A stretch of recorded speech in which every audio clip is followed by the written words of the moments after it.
Subscribe or you're a coward. Welcome, welcome, welcome. C2 Wrestling. It is Friday night. That means Friday Night SmackDown review coming your way. Snowden here. CTD is coming back pretty soon, so don't you worry. As for now, a little solo Sokoa action tonight. This Friday Night SmackDown was a pretty solid episode. Opens with a hot start, but I want to talk about something that happened before the show started. I want to talk about a little bit of a off-air debut for Hikuleo. Pops up not on TV, but is all over Twitter that he had a dark match segment before SmackDown Live tonight. And cool. I mean, I thought we were going to get him on TV tonight. You know, there was kind of rumors going around that he was going to pop up. Thought we would get him on TV tonight. His attire was looking very, very bloodline-esque. You know, kind of Solo Sikoa-esque.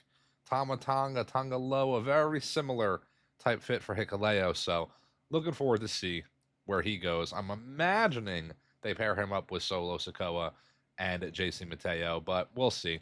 SmackDown started off tonight with WWE Champion John Cena coming out and cutting a promo, I should say. Probably this might be his best promo yet since coming back. I feel like it's the only one that's really kind of given us sprinkles of answers, you know, very little answers to kind of some things we've been questioning this entire time. It's the first time he really even has mentioned a few of the things that we've all been thinking. Kind of laid out his game plan as to how he got where he is. Interesting, sure. Cody Rhodes coming out adds a little bit more interest to me. You know, I'm a little bit more looking forward to seeing it now. John Cena, the heel run, hit or miss. You know, you get what you get sometimes, and for the biggest heel of all time, it's not really feeling like that. So give me some Cody Rhodes. I want Cody Rhodes in the picture, in the title picture. I want him around. And Cody Rhodes comes out yelling at John Cena. You know, I pinned you at Money in the Bank. You know, that wasn't part of your plan. You didn't mention me. You didn't mention that. And out comes Randy Orton, the Viper. 5 weeks. Been 5 weeks since we saw him at Backlash lose against John Cena in his hometown of St. Louis. Randy Orton, yeah, I mean, he's going to be in the main picture whenever he's on TV. You know, he's going to be a focal point of whatever is going on for the most part. And Randy Orton not only comes out, he ends up having a qualifying match for the King of Ring, which I will touch on momentarily because one of the people he was facing against also interrupts Cody Rhodes, John Cena, and Randy Orton, and that is L.A. Knight. Yeah. Now, I did not necessarily see the LA Knight interruption coming. I knew he was scheduled for the match with Orton. I figured Orton coming out was exactly what it ended up being. All the guys might kind of sprinkle in and then they'd have the match. But LA Knight was one of the two out of that four between Aleister Black, LA Knight, Carmelo Hayes, and Orton that got to cut a promo up against Cena, Cody, and Orton. And I think it's really to kind of test the waters a little bit more with LA Knight. Listen, LA Knight can hang. We all know he can, but WWE does these things. And I think they're kind of testing the waters with LA Knight, really grouping him up with those main guys now. The Jey Uso title run, you know, we booked it here at C2 Wrestling. Before even his Intercontinental title run, that run was to test the waters a little bit on Jey Uso. And LA Knight is clearly over with the fans, and he can clearly, again, he can hang, but let's put him in there with the big dogs to see how he does. But speaking of big dogs, LA Knight gets screwed by Bronson Reed and Braun Breaker. Braun Breaker.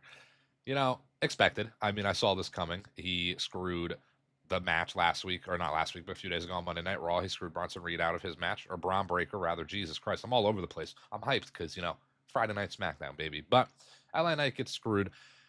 In my mind, I kind of wanted LA Knight to win the whole King of the Ring and go on to face John Cena at SummerSlam. I thought that might have been the better choice here, but Orton picks up the win in a crazy fashion. RKO's Carmelo Hayes as he's jumping off the top ropes to hit a frog splash onto LA Knight. Gets the pin. 1, 2, 3. Randy Orton qualifies for the semifinals. And I mean, rightfully so. It's Randy Orton, you know. How do you get Randy Orton on the Saudi Arabia card, on the Night Champions card? I mean, you have him win the King of the Ring qualifier, and they did just that. But a pretty great fatal four-way. Aleister Black, Carmelo Hayes don't quite get the win, but that is okay. You know, they were involved. That is all that really matters. They are involved. That match could have been any four competitors, but Aleister Black and Carmelo Hayes got a little bit of a spotlight there. So I'm happy with how that all went down. Randy Orton in the semifinals sounds good to me. And what other things sound good to me? Let's see.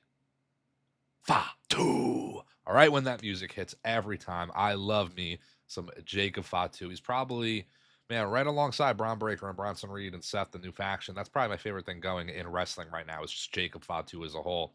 And this was the first, like, real face interaction we got of Jacob Fatu. Cut a little promo before he made it to the ring, so we knew he was coming, but that music hits. He gets out there, he cuts a promo, interrupted by Solo Sikoa and JC Mateo. Solo says, I'll see you next week. I'll be in the ring. Open arms for Jacob Fatu. Maybe next week's where we get Hikuleo coming out and kind of taking it to Fatu. I don't really know where they're going to go, but I can see this going the route Solo, JC Mateo, Hikuleo, Jacob Fatu, the returning Tamatanga, the returning Tongaloa. I can see the 3-on-3, maybe even at SummerSlam. I don't know what the timetable is on Tongaloa or Tamatanga. Maybe Survivor Series. I think that would be great for Survivor Series, but they got to stretch this to get there. Not impossible. Survivor Series is sooner than it may seem. You know, if they did Solo versus Fatu at SummerSlam for the United States Championship, that's a great holdover to kind of push you a little bit further. You can also have Solo win the United States Championship, which he should, in my opinion. He should definitely win the United States Championship. And that adds another layer to it. That can add a little bit more of a time frame to the overall rivalry between Solo and Fatu. Hell, even if you were just to add Hikuleo into the mix and then Tamatanga and Tongaloa come back later down the line, you can stretch this to Survivor Series per se. But regardless, I'm all for anything Jacob Fatu right now. As for the Queen of the Ring tournament, we had a qualifying match. Jade Cargill got the win over Nia Jax, over Mishin, over Piper Niven in standard fashion. Thought Jade Cargill was going to win this match, and she did, and rightfully so. Jade Cargill, I believe there is a story to be told there. Jade, Naomi, Bianca Belair, and Naomi, Money in the Bank winner. She had a segment right after this qualifying match in which she essentially called out Tiffany Stratton. Said pretty much, I'm cashing in on Tiffany Stratton when I do cash in.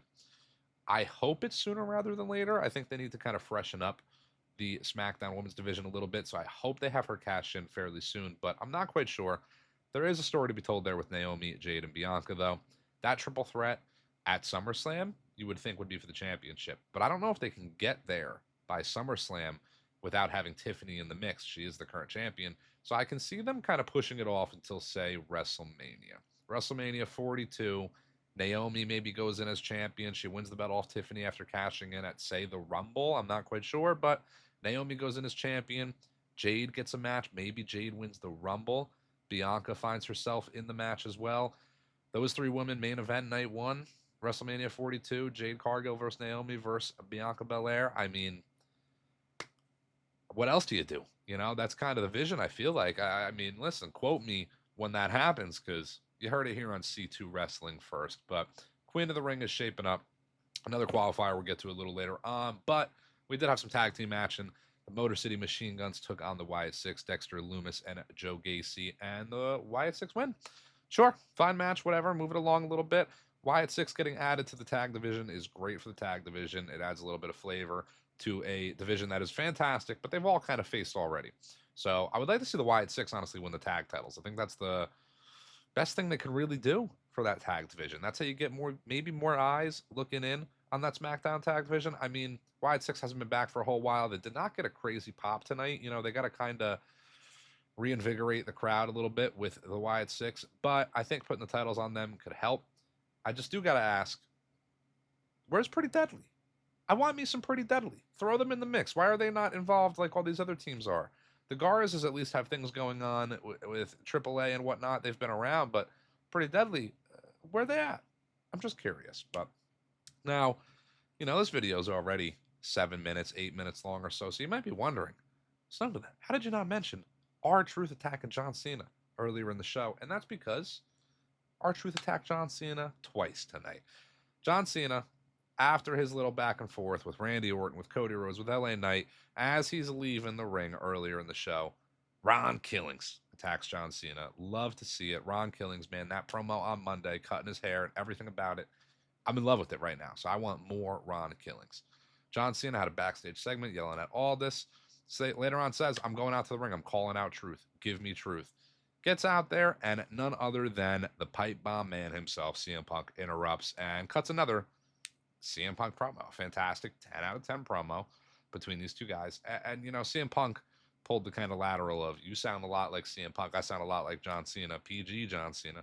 So it's a very fun parallel to play with Punk and Cena. Now, Are they wasting this? Are they wasting CM Punk versus John Cena? I think so. I really think so. How was this not the match that you ran at Money in the Bank? You run it back, Money in the Bank 2011 to 2025. That parallel is crazy.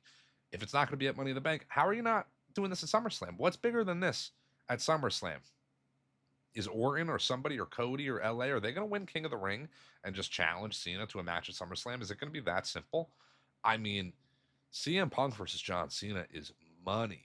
That is Money in the Bank. It's money, man. And I don't know. I feel like to do it at Night of Champions, Saudi Arabia, it's kind of a throwaway show, an exhibition. It's 2 week build, 2 weeks before this show. I think they're kind of wasting CM Punk versus John Cena when you could have done it on a much more grand stage at a SummerSlam, at Money in the Bank, at Survivor Series. I don't know. Honestly, it could have been a bigger stage if you had done it at a Saturday night's main event. CM Punk versus John Cena headlining Saturday night's main.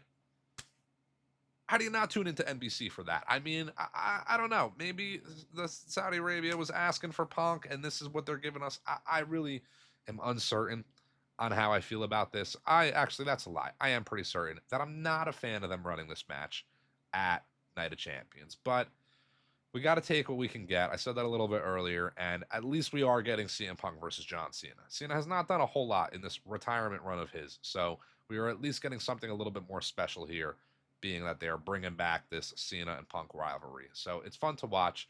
As CM Punk leaves the ring, none other than Ron Killings hits the attack again on John Cena, throws him in an STF of his own.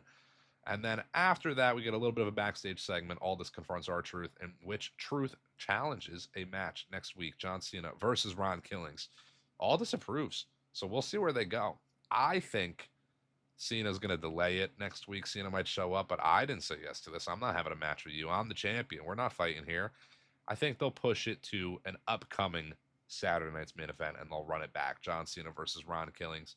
And, man, you put the title on Ron Killings? Like, I don't know. It's crazy. The momentum of that guy right now is kind of through the roof, and it's very rare for somebody to get so over so organically.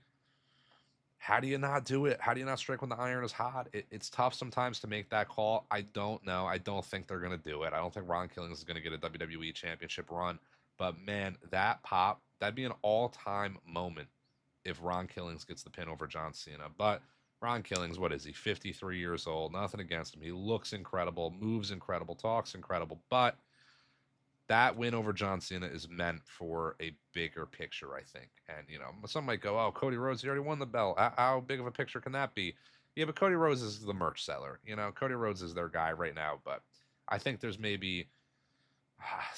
way to get somebody over with a win over John Cena, winning the championship. There's a way to, propel them into stardom. And R-Truth, Ron Killings, absolutely love him. I don't know if he's going to be the guy, but loving the segments between Ron Killings and John Cena thus far. I'm hoping we get more of it. We got some other stuff to get to tonight, but Ron Killings, John Cena, Saturday night's main event. Let's book it again. As for tonight's main event, or really co-main events, we got more Queen of the Ring and King of the Ring qualifiers. Alexa Bliss for the women makes her way to the semifinals, beats Candice LeRae, gets the pin on Candice LeRae as Charlotte Flair has Alba Fire in a figure 8 submission. And thank God Charlotte did not win. I am over the Charlotte train. It looked like a few points there. Charlotte was going to get the win, and she didn't, thankfully. I was really, really not want a Charlotte win. I don't know if it's just me, but a Charlotte win was not on the cards. Alexa Bliss, great. I would have loved to see Candice win, just give Candice a little bit of a spotlight. The men's King of the Ring is going the same way, where the main focal points of the shows are really getting these wins here, which leads me to the men's King of the Ring qualifier, the final one for Friday Night SmackDown. Cody Rhodes defeats Damian Priest, defeats Andrade, and defeats Shinsuke Nakamura with a Crossroads. Cody Rhodes qualifies. It looks like they're just setting up Cody Rhodes versus Sami Zayn as the final match. Cody Rhodes versus Orton could be as well, but man, oh my God, are you going to waste John Cena and CM Punk in Saudi, and then also you're going to waste Cody and Orton when you last year wasted Cody Gunther? Oh my God. I hope not. Nothing against Sammy. I absolutely love Sammy, but the match better be Cody, Sammy. Cody still has a semifinals to go through. Either takes on Bronson Reed, Jey Uso, Sheamus, or Rusev. I imagine Bronson Reed gets screwed by LA Knight. Rusev and Sheamus are kind of at odds a little bit, so that leads me to think Jey Uso is going to get a sneaky win. Cody and Jay, Sammy and Orton will be the semifinals. I hope it leads to Sammy versus Cody. I think there's a story to be told there for Sammy losing that match in the King of the Ring. Maybe add some Karrion Kross into the mix there. And then there's a story to be told for Cody. Cody winning King of the Ring, and that's how he gets his title match back against Cena, is not my favorite thing. King of the Ring should be used to kind of propel somebody. Not every year. It's the same thing as Money in the Bank. Like, not every year can this briefcase be used to just propel a new talent. You got to use it in other storylines. This is only the second King of the Ring in the last, cycle of the King of the Ring tournament. So I would have preferred it had gone to an up and comer. Maybe not a direct up and comer, but somebody that's already established, like an LA Knight. I think that would have been perfect for a guy like LA Knight. But it is what it is. I am looking forward to Night of Champions, despite some things I may have said about Punk, about Cody, about Cena, about this or about that. I am very much looking forward to Night of Champions. Very much looking forward to SummerSlam, C2 Wrestling, Patty V, the Honorary Oos, Alec, Fab Reactions. We will all be there. If you guys want to hang out, want to say what's up to the crew, turn the notifications on. Subscribe to C2 Wrestling. You got to keep updated with everything we're putting out and everything we got coming. C2 Wrestling, baby.